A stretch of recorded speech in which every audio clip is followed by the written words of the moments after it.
Si, mais justement, l'histoire commence avec un lac, un grand lac, calme, plat, plat comme un miroir dans lequel se reflète un charmant petit village. Au centre, le clocher, tout autour les maisons serrées, derrière les montagnes avec la forêt, les sapins, les bouleaux, les hêtres. C'est c'est la carte postale, quoi. Au loin, on entend les vaches qui pêchent.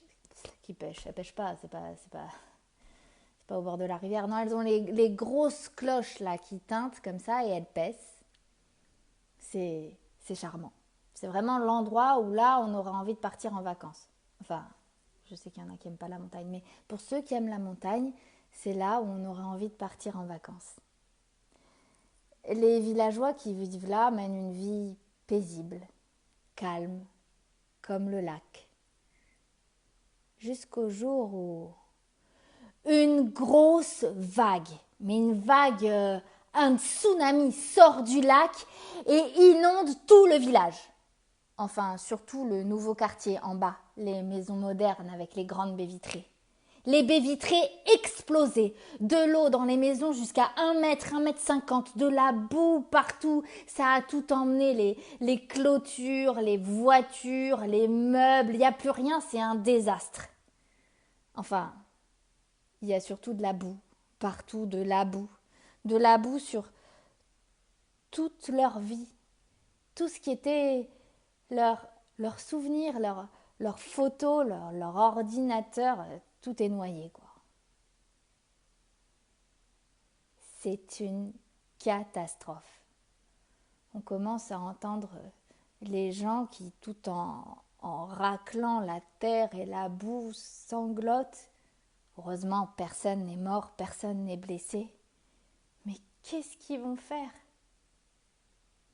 C'est pas possible, on peut pas laisser faire ça. Celui qui parle, c'est celui qui est un peu fort en gueule au village. D'ailleurs, on l'appelle le leader.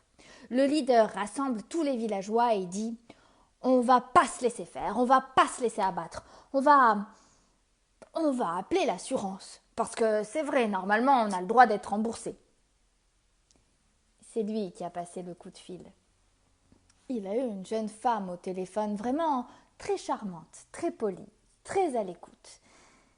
Malheureusement, dans ce cas de sinistre, l'assurance ne prend pas en charge ce genre d'intempéries. Oui, elle prend en charge des fortes pluies, des tempêtes, mais une vague qui sort d'un lac alors qu'il n'a même pas plu, non, elle est désolée. Elle ne peut pas les indemniser.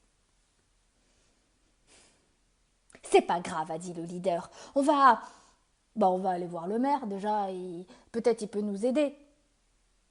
Le maire a été à l'écoute, mais il est désolé, depuis les emprunts toxiques qu'ils ont contractés en 2008, la commune est complètement endettée, il ne peut pas les aider. Et puis d'ailleurs, c'est pas lui qui a décidé d'aller habiter au bord du lac dans les maisons neuves, parce que c'est vrai, les maisons du cœur du village, sur la petite butte autour du clocher, elles ont eu que 10 centimètres d'eau, hein. Qu'est-ce qu'ils vont faire? Vous inquiétez pas, a dit le leader. On va aller voir plus haut. On va aller voir le préfet. Non, non, non, on va aller encore plus haut. Voir la région. Non, on va monter encore plus haut. On va aller voir le président de la République. Ça, c'est une idée, le président de la République, mais bon, ça a été un peu long pour obtenir un rendez-vous. Ils l'ont eu. Seulement, ils n'allaient pas tous y aller, pas tout le village. Il fallait nommer des représentants qui allaient monter à Paris. Bah évidemment, ils ont choisi le leader. Et puis 3 de ses copains. Euh, excusez-moi, mais en termes de parité, là, il n'y aurait pas un petit problème? Alors, celle qui parle, là, c'est la bibliothécaire. Elle est féministe. Et bon, alors si elle part dans ses grands discours, là, elle va se mettre avec toutes les femmes du village et puis après, ils vont avoir des problèmes. Alors bon, ils ont bien été obligés d'accepter qu'elle vienne avec eux. Et les voilà, tous les 5, embarqués dans la voiture, la Renault 21 du leader. Ils sont sortis de la vallée, ils sont allés à la gare. Là, ils ont pris un petit train qui les a emmenés dans une plus grande ville. Là, ils ont pris un train à grande vitesse qui les a emmenés jusqu'à la capitale. À Paris, ils ont pris le métro. Et enfin, ils sont arrivés à l'Élysée. Dans un salon tout en bois, avec parquet, tout, ça craquait de partout. Il y avait plein de portes. On ouvrait une porte et derrière, il y avait encore une autre porte. Et puis après, ça... Mais alors, c'était fou parce que c'était très très haut sous plafond, mais bien plus haut que la chapelle du village. Ok? Donc on est à l'Élysée, on est dans le grand salon. Il y a les villageois avec, je vous rappelle, le leader et la féministe qui sont là. Ils viennent parler de leurs problèmes au président de la République, qui les écoute et qui leur dit qu'il est très content qu'ils soient venus les voir. Seulement, il pourrait leur proposer un prêt, mais à faible taux. Presque zéro, presque rien. Seulement, il faudrait pour cela qu'ils développent des solutions innovantes qui puissent intéresser à l'international. Or, il semble qu'au village, aucune entreprise ne propose ce genre de solution. Il est vraiment désolé. Mais c'est peut-être le moment justement de repenser à votre parcours. C'est vrai, finalement, vous vivez dans un coin assez enclavé, surtout depuis que vous avez refusé l'autoroute et le train à grande vitesse. Alors peut-être que vous devriez profiter des dégâts pour déménager et vous rendre près d'un centre urbain beaucoup plus dynamique en termes économiques et en termes d'emploi. D'ailleurs, n'est-ce pas, monsieur le ministre, nous pourrions peut-être vous apporter une aide, une petite prime de déménagement. Qu'est-ce que vous en dites, hein? Ben non, eux, c'est pas ce qu'ils voulaient. Ils voulaient qu'on les aide à reconstruire leur maison au bord du lac. Je comprends rien, le président. Ils sont sortis de l'Élysée et ils étaient dépités. Mais le leader a dit: allez les gars, c'est pas grave, on va pas se laisser abattre, on va monter plus haut, on va aller voir. On va aller voir. Et là, il y a la féministe qui a dit: on n'a qu'à aller voir la déesse du vivant et de l'équilibre de toutes choses. Ah ouais, on n'avait jamais entendu parler, mais pourquoi pas? Bon, la féministe, elle savait pas où on pouvait la trouver, mais elle connaissait quelqu'un qui saurait certainement où la trouver. Du coup, ils ont repris le métro, ils ont repris le train à grande vitesse, ils sont arrivés dans une plus petite ville où ils ont pris un plus petit train, là ils ont récupéré leur voiture, ils sont retournés dans la vallée, mais avant d'entrer au village, ils se sont arrêtés dans une maison à l'entrée de la forêt. Oh bah, ils n'ont pas eu besoin de toquer, hein. La vieille, elle savait. Elle est sortie avec son bâton de marche, elle a dit: allez, suivez-moi, je vous emmène. Ils ont traversé, ils sont montés jusqu'au pic d'Assoum, le col de la Passa, et ils sont redescendus dans la forêt de la Goule. Et bien elle était là, la déesse. Comme quoi, finalement, ils sont plus près de la déesse que du président de la République. Va savoir qui est vraiment enclavé. La déesse. Elle était au pied d'un chêne majestueux avec ses grandes branches. Elle était entièrement nue. Elle avait des longs cheveux noirs à la racine, roux aux chevilles. Oui, parce que les cheveux lui descendaient jusqu'aux chevilles. Elle avait ces petits seins frais là, tout jeunes. Elle était... Eh bien, les villageois, ils disaient plus rien. Ils gardaient juste la bouche ouverte. Du coup, c'est la féministe qui a pris la parole. Elle a tout expliqué, le lac qui avait débordé, le village, enfin surtout le nouveau quartier complètement ravagé. Et puis ensuite, elle était allée voir l'assurance, le maire, le président de la République. Et du coup, voilà. La déesse a pris l'affaire très au sérieux. Elle a convoqué le lac et elle lui a demandé des explications.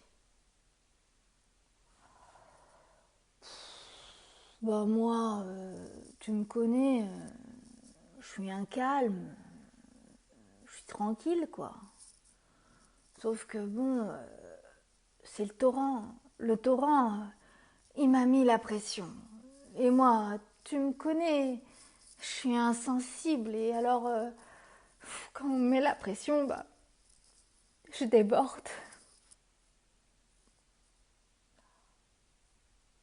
La déesse a convoqué le torrent et lui a demandé des explications. Oh ben moi tu me connais, moi je speed, mais moi je file droit. Je reste toujours dans mon lit, ça y a pas à dire, je suis toujours dans mon lit, bien droit, je file. Mais qu'est-ce qui s'est passé? Ben moi je sais pas ce qui s'est passé, mais à un moment je sais que le manteau neigeux, il est arrivé sur ma gueule, bam, comme ça, je l'ai pas vu venir, mais moi je m'attendais pas, et du coup, d'un coup, qu'est-ce que j'ai fait? Ben je voulais pas sortir de mon lit, alors j'ai speedé, j'ai atterri à fond dans le lac, c'est ça qui s'est passé.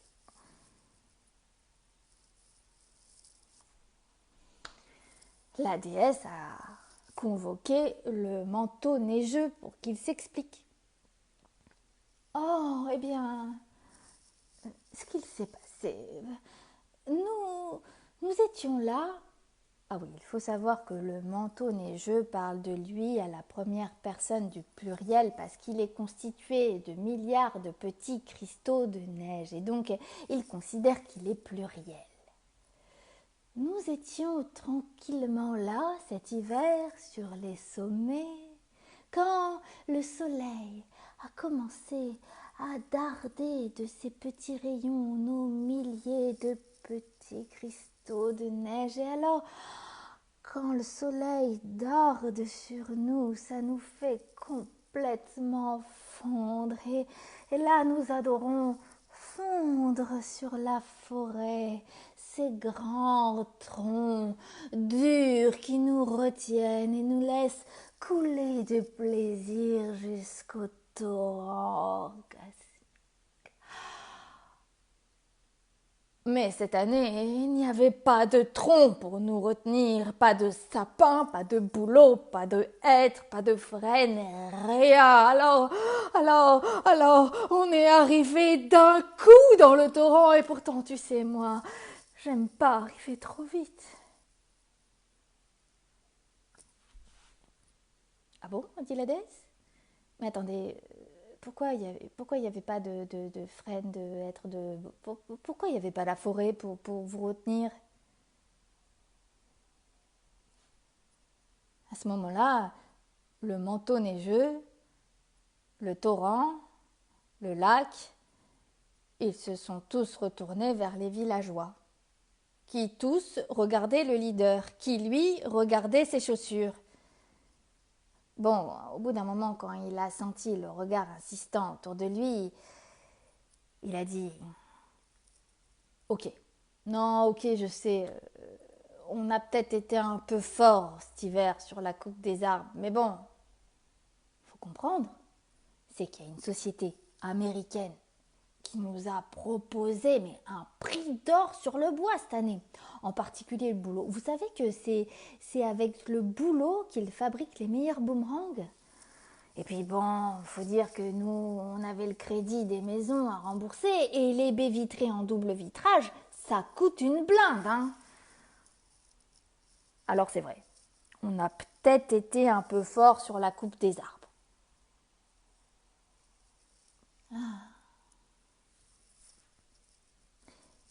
La déesse s'est penchée vers les villageois. Alors, écoutez-moi bien, mes petits chouchous en sucre. Oui, parce qu'elle aime bien donner des noms ridicules aux humains. Écoutez-moi bien. Il faut que vous compreniez que le vivant, dont vous faites partie, fonctionne un peu comme une hélice. Ou plutôt un cercle. Vous voyez un cercle? Quoi que vous fassiez, à un moment, ça vous reviendra toujours dans la gueule.